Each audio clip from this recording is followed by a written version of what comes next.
आप देख रहे हैं एबीएन महाराष्ट्र और मैं हूं आपके साथ मुनीर आरिफ खान। नाजरीन, लोकसभा चुनाव का बिगुल बज चुका है और कुछ ही दिन में इलेक्शन के लिए आचार संहिता लागू हो जाएगी। अब पूरे मुल्क के साथ साथ महाराष्ट्र में भी तमाम ही सियासी पार्टियां मैदान में उतर चुकी है।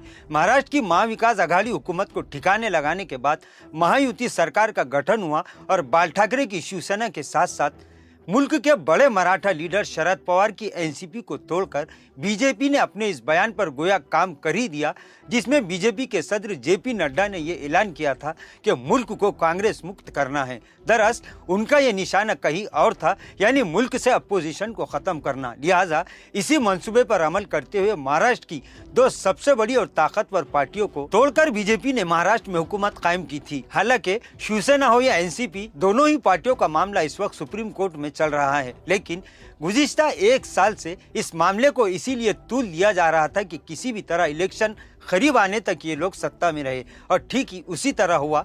इलेक्शन का बिगुल बज चुका है। वहीं महाविकास आघाड़ी में सीटों को लेकर बातचीत आखिरी चरण पर है। अब महाराष्ट्र के साथ साथ मराठवाड़ा के अहम लोकसभा हलकों पर तमाम ही सियासी पार्टियों का फोकस है, जिनमें खासकर मराठवाड़ा की राजधानी औरंगाबाद लोकसभा सीट सबसे अहम मानी जा रही है।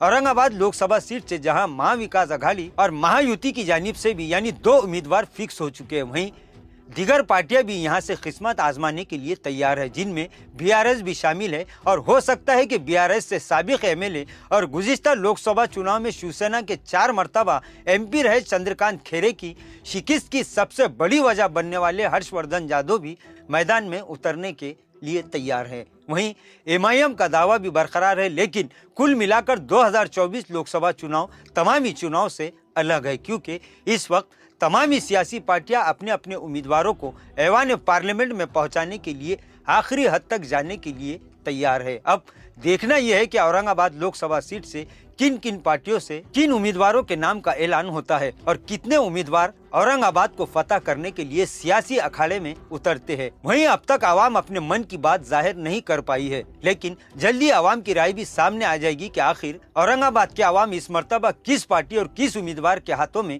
इस तारीखी शहर की बागडोर थमाते हैं। ये तो आने वाला वक्त ही बताएगा।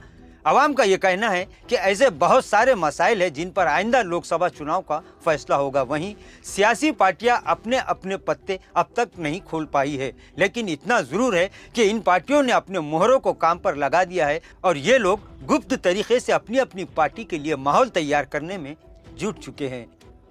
नाजरीन, आज के लिए बस इतना ही। कल फिर मुलाकात होगी कुछ नई खबरों के साथ। तब तक के लिए मैं मुनीर आरिफ खान आपसे इजाज़त चाहता हूँ। अल्लाह हाफिज़।